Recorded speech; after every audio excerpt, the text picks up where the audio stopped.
हमारे साथ हैं आज के रिव्यू में फैल साहब जो है ना वो कमर बस्ता रहते हैं, कभी भी कोई काम हो रज़ाकाराना तौर पे करने की कोशिश करते हैं और इन्होंने बहुत पहले कहा था कि वीडियो पेश करूँगा। और उनके साथ वसीम जाफरी साहब हैं।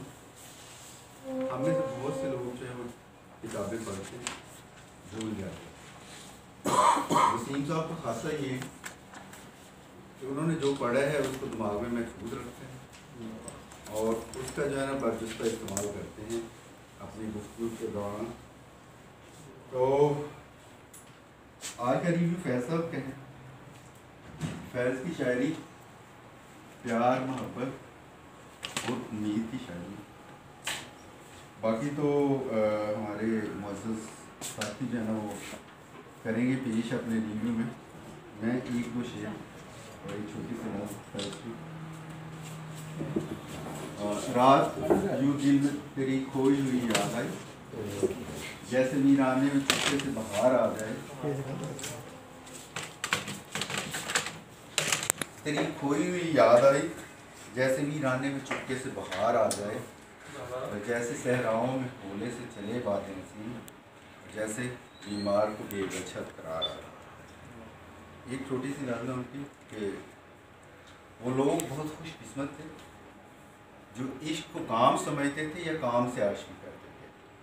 हम जीते जी मसरूफ़ रहे, कुछ इश्क किया कुछ काम किया, काम इश्क के आड़े आता रहा और इश्क से काम उलझता रहा। फिर आखिर तंग आकर हमने दोनों का दूरा छोड़ा। तो रिव्यू पेश करने से पहले हुसैन बुखारी साहब जो है ना वो कोई एक छोटी सी अपने जो है ना गज़ल पेश करना चाह रहे हैं। उनसे दरख्वास्त है कि वो ये thank you very much Tahir साहब। और फैज़ अहमद फैज़ के सामने हमारी सूरज को चिराग दिखाने के मुतरादिफ हैं, लेकिन तो आप सब सामीन की नज़र अपना एक छोटा सा कलाम। मैंने इमरोज़ के औराक पे फ़रदा लिखा, मैंने इमरोज़ के फ़रदा पे औराक पे फ़रदा लिखा। मजनू ने कैस लिखना था कि लैला लिखा। मजनू ने कैस लिखना था कि लैला लिखा। बहार चुपती बहुत है मगर ख़ज़ां की रात, बहार चुपती बहुत है मगर ख़ज़ां की रात। जिसको गैर लिखना था उसे अपना लिखा, जिसको गैर लिखना था उसे अपना लिखा।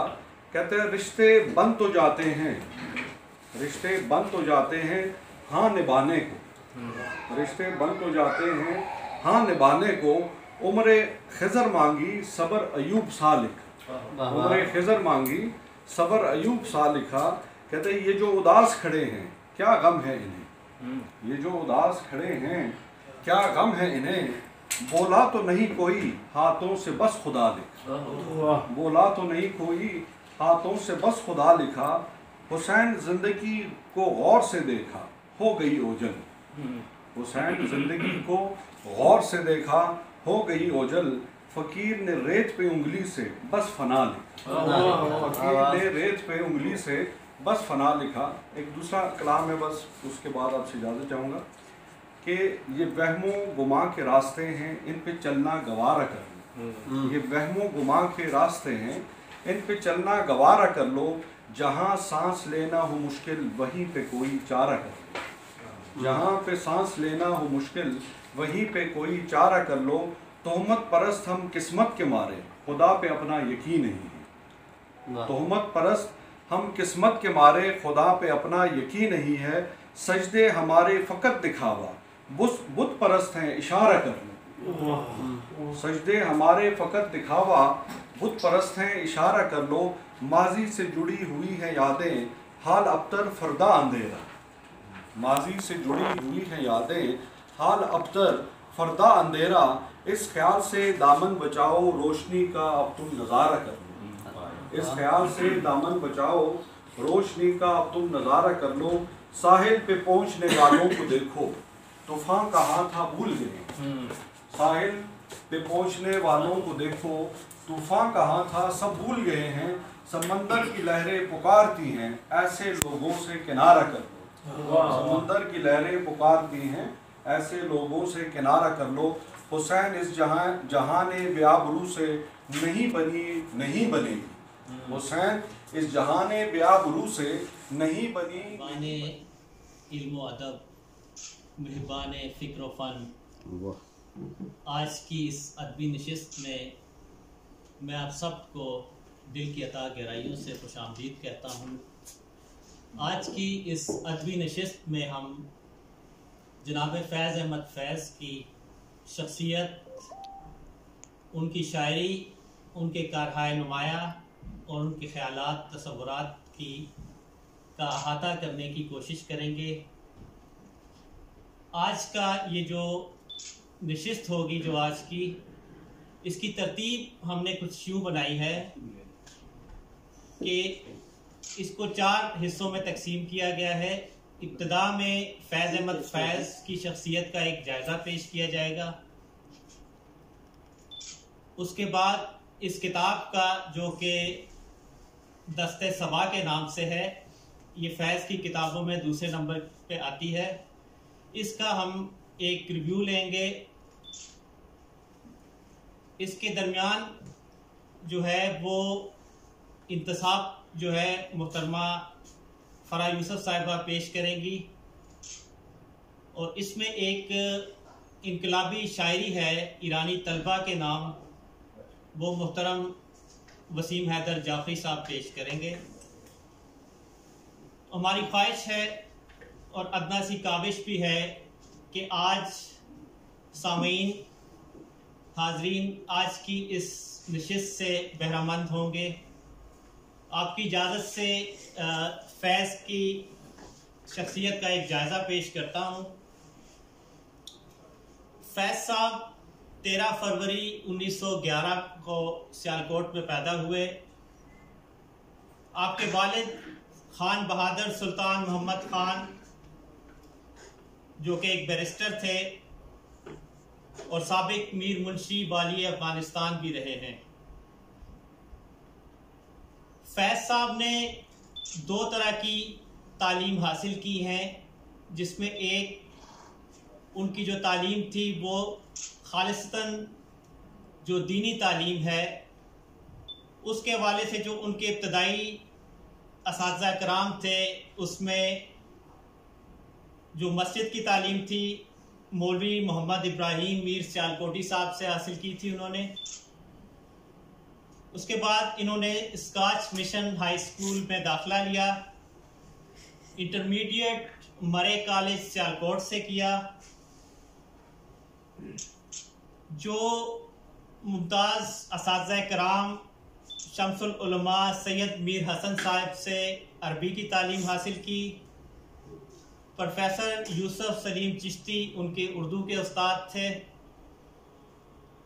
MA अंग्रेज़ी अदब गवर्नमेंट कॉलेज लाहौर से किया, और उसके बाद MA अरबी जो है वो ओरिएंटल कॉलेज लाहौर से किया। कुछ मशहूर दरसी असातिज़ा में उस वक्त के नामवर मुसन्निफ जनाब अहमद शाह पतरस बुखारी, सूफ़ी ग़ुलाम मुस्तफ़ा तबस्सुम, मौलवी मोहम्मद शफ़ी, जबकि अदबी असातिज़ा, ये अगली कैटेगरी जो उनकी जो शायराना जो मिजाज है उसको एक लो फराहम करती है। उसमें डॉक्टर तासीर, मौलाना अब्दुल मजीद सालिक साहब, मौलाना चिराग हसन हसरत, पंडित हरीचंद अख्तर और इस जैसे नामवर उस दौर के शुअरा हजरात शामिल हैं, जिनके साथ वो अदबी नशिस्तें करते थे। फैज़ साहब के हवाले से एक अहम बात ये बताता चलूँ कि सन 1962 में आपने लेनन अदबी अवार्ड आपको दिया गया, जो कि एक अदब के हवाले से, क्योंकि 2 बड़े वो हैं, एक बहुत बड़ा अवार्ड जो कि मॉस्को में इनको दिया गया वो लेनन अदबी अवार्ड है। इसके अलावा ये पाकिस्तान टाइम्स के मुदीर रहे हैं, माहनामा अमरोज़ चलाते रहे हैं, इनकी शायरी का एक दौर आता है।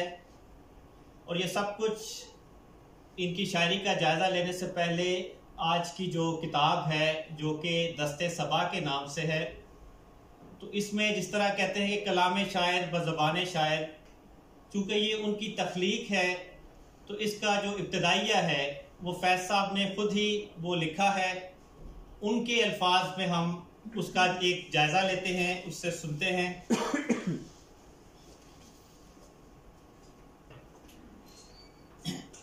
आप सबकी तवज्जो चाहता हूँ, इब्तदाइया स्टार्ट करता हूँ जो कि फैज़ साहब के अल्फाज में है। एक ज़माना हुआ जब गालिब ने लिखा था कि जो आँख कतरे में दजला नहीं देख सकती वो दीदाए बीना नहीं, बच्चों का खेल है। अगर गालिब हमारे हम असर होते तो गालिबन कोई ना कोई नाकिद ज़रूर पुकार उठता कि गालिब ने बच्चों के खेल की तौहीन की है, या ये कि गालिब अदब में प्रोपेगेंडे के हामी मालूम होते हैं। शायर की आंख को कतरे में दजला देखने की तलकीन सरीह प्रोपेगेंडा है। इसकी आंख को तो महज हुस्न से गर्ज होनी चाहिए। हुस्न अगर कतरे में दिखाई दे जाए तो वो कतरा दजला का हो या गली की बदर रो का। बताता चलो कि बदरो बेसिकली नाली को कहते हैं अदबी लफ्ज़। शायर को इससे क्या सरोकार, ये दजला दिखाना, देखना दिखाना हकीम, फलसफी या सियासतदान का काम होगा, शायर का नहीं। अगर इन हजरात का कहना सही होता तो आबरूए शेवा अहले हुनर रहती या जाती। अहले हुनर का काम यकीनन बहुत सहल हो जाता, लेकिन खुशकिस्मती या बदकिस्मती से फ़ने सुखन या कोई और फ़न बच्चों का खेल नहीं। इसके लिए तो गालिब का दीदा बीना भी काफ़ी नहीं। इसके लिए काफ़ी नहीं कि शायर या अदीब कतरे में दजला देखना ही नहीं, दिखाना भी होता है। मजीद बरा अगर गालिब के दजले से ज़िंदगी और मौजूदात का निज़ाम मुराद लिया जाए तो अदीब खुद भी उसी दजले का एक कतरा है। इसके मानी ये है कि इन अनगिनत कतरों से मिलकर उस दरिया के रुख, उसके बहाव, उसकी हैयत और उसकी मंजिल का तयन भी अदीब के सर आ पड़ती है। यूं कहिए कि शायर का काम महज मुशाहिदा ही नहीं, मुजाहिदा भी उस पर फर्ज है। गिरदो पेश के मुस्तरब कतरों में जिंदगी के दजले का मुशाहिदा उसकी बिनाई पर है। उसको दूसरों को दिखाना होता है, उसकी फनी दस्तरस उसके बहाव में दखल अंदाज होना होता है और उसकी शौक की सलाबत और लहू की हरारत इसकी गवाही देती है। ही इंसान के लिए ये तरकीब बनाई। अहले हरम आबे वजू दरे सद को वफा बाबे दुआ दस्ते गैब निदाए गैब ख्याले रोज़े जज़ाए तस्लीम व रज़ा रोज़े हिसाब सुन्नत मंसूर व कैस। शायद यही चीज़ें थी जिसने अशफाक अहमद साहब को, फैज़ साहब को एक मलामती सूफी कहने पर मजबूर किया। अशफाक अहमद साहब ने उनके बारे में बाकायदा लिखा है और उनको इस नाम से याद किया है कि इनकी शायरी देखकर मैं इनके लिए ये तजवीज़ करता हूँ कि हम इनको मलामती सूफी कह सकते हैं। उसके बाद हमारे दौर के नामवर शायर जनाब अहमद नदीम कासमी ने फैज़ साहब को खराज तहसीन पेश किया है, जो कि हरफ आखिर है फैज़ के हवाले से। फैज़ को साम्राज्य से नफरत है। उनकी पूरी शायरी में हम देख सकते हैं कि जगह जगह उन्होंने साम्राज्य को ललकारा है। सरमायादारी और जागीरदारी से नफरत है। गुलामी और इंसानों के हाथों करोड़ों इंसानों की इस्तेहसाल से नफरत है। इतनी बहुत सारी नफरतें जब इजहार पाती हैं तो शेरों, चीखों, फरियादों से कान पड़ी आवाज सुनाई नहीं देती। मगर फैज़ के यहाँ ऐसी कोई कैफियत है ही नहीं। दरअसल इन सब नफरतों पर फैज़ की बनी नो इंसान से मोहब्बत आसमान की तरह छा गई है। कई लोग उनको एक लादीन या मार्क्सिस्ट के नाम से याद करते थे और उन्होंने बड़ी खंदा पेशानी से इस इल्ज़ाम का सामना भी किया, कभी इसका जवाब नहीं दिया। अरबी के कई जो इस्तिलाहात हैं वो सर उनकी शायरी में हैं। ही इंसान के लिए ये तरकीब बनाई, अहले हरम आबे वजू दरे सद को वफा, सिद को वफा, बाबे दुआ, दस्ते गैब, निदाए गैब, ख्याले रोज़े जज़ाए तस्लीम, तस्लीम व रज़ा, रोज़े हिसाब, सुन्नत मंसूर व कैस। शायद यही चीज़ें थी जिसने अशफाक अहमद साहब को, फैज़ साहब को एक मलामती सूफ़ी कहने पर मजबूर किया। अशफाक अहमद साहब ने उनके बारे में बाकायदा लिखा है और उनको इस नाम से याद किया है कि इनकी शायरी देखकर मैं इनके लिए ये तजवीज़ करता हूँ कि हम इनको मलामती सूफ़ी कह सकते हैं। उसके बाद उस दौर, हमारे दौर के नामवर शायर जनाब अहमद नदीम कासमी ने फैज़ साहब को खराज तहसीन पेश किया है, जो कि हरफ आखिर है फैज़ के हवाले से। फैज़ को साम्राज्य से नफरत है। उनकी पूरी शायरी में हम देख सकते हैं कि जगह जगह उन्होंने साम्राज्य को ललकारा है। सरमायादारी और जागीरदारी से नफरत है। गुलामी और इंसानों के हाथों करोड़ों इंसानों की इस्तेहसाल से नफरत है। इतनी बहुत सारी नफरतें जब इजहार पाती हैं तो शेरों, चीखों, फरियादों से कान पड़ी आवाज सुनाई नहीं देती। मगर फैज़ के यहाँ ऐसी कोई कैफियत है ही नहीं। दरअसल इन सब नफरतों पर फैज़ की बनी नो इंसान से मोहब्बत आसमान की तरह छा गई है। कलम छिन गई तो क्या गम है कि खूने दिल में डबोली है उंगलियां मैंने।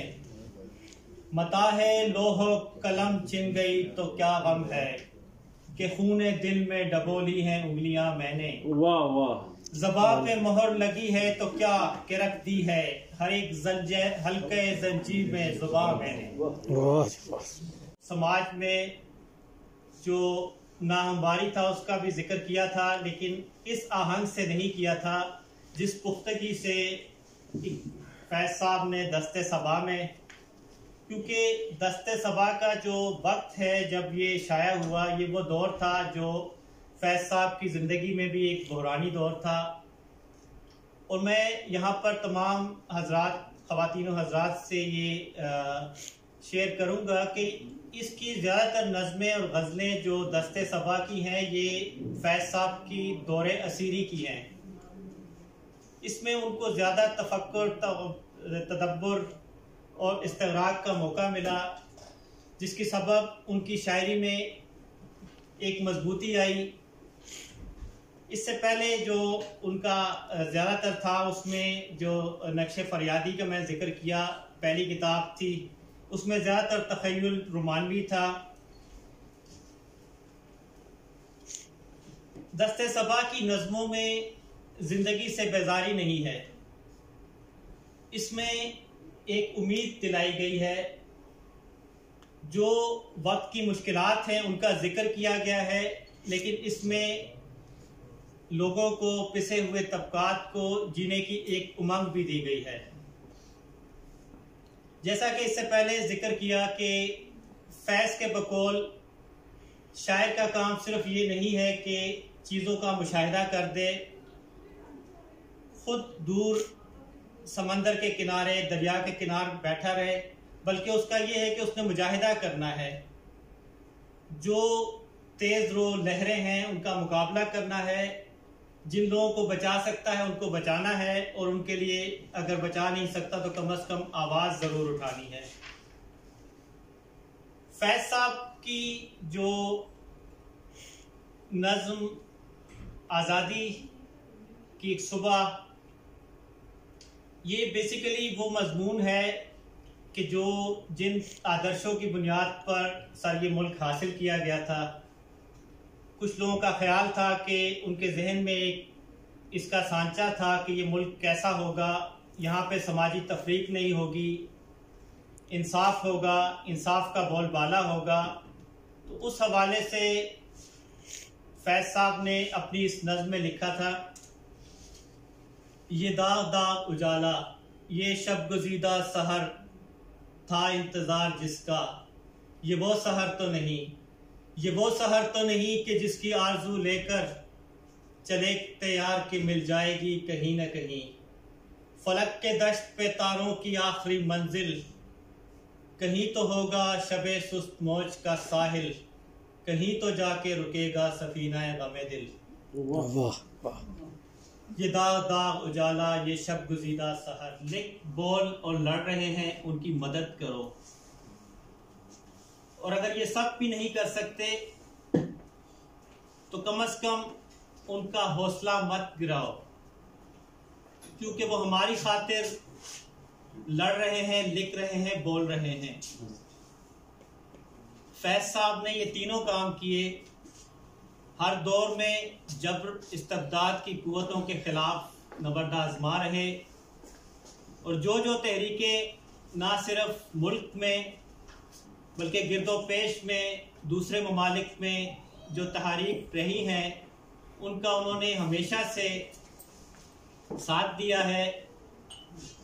इसी हवाले से इस किताब में एक उनकी नज़्म है जिस पर कई लोगों को फैज पर फख्र रहा है, लेकिन फैज साहब को इस नज़्म पर बहुत मान था। ये नज़्म उनकी थी ईरानी तलबा के नाम। इसको तहत लफ्ज़ में पेश करने के लिए मैं दावत दूंगा। यानी शायर है वो ज़मीन से खिताब कर रहा है, पूछ रहा है, ये मुकालमा है ज़मीन और शायर के दरमियान।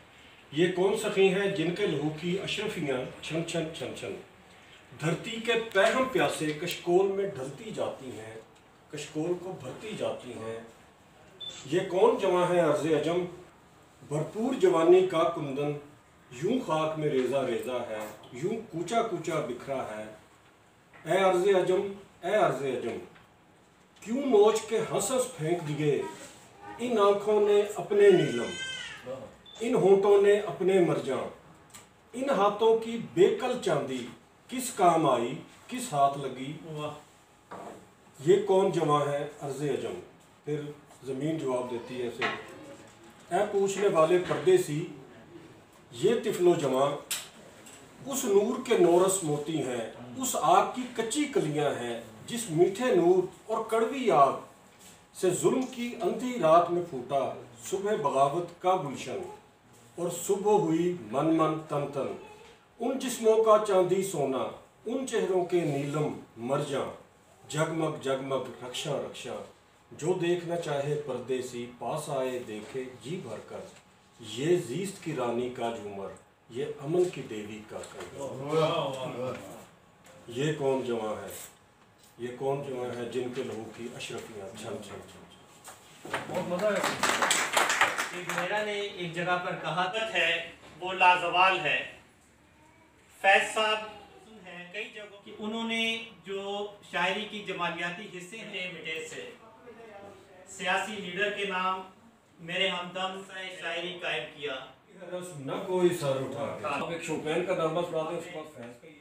क्योंकि दस्ते सबा का जो वक्त है जब ये शाया हुआ, ये वो दौर था जो फैज साहब की ज़िंदगी किसी शख्सियत से एक शादी हो रही थी भतीजे